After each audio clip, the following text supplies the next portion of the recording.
পেঁপে হ্যাঁ, পেঁপে গাছ লাগাইছিলাম তো। পেঁপে করমজা সব ফলই আছে, পেয়ারা পেয়ারা, লেবু। লেবু, টমেটো, বেগুন, মানে ওই যে এডি আমরা কিনে আনতাম আগে 10টা মোড়া এবং কটা কটা আর বড় দিনা ভাতা কিনে লাগে না, বেশি দিনা ভাতা করে আর কি, আর কিনে লাগে না, এমন অনেক কি আছে দিয়ে করিয়া বাস চলো।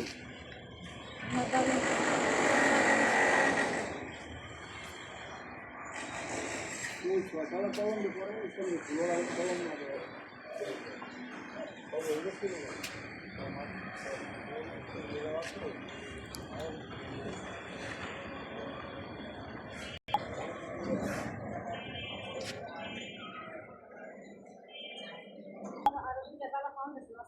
হ্যাঁ, অনুমতি আছে ওই যে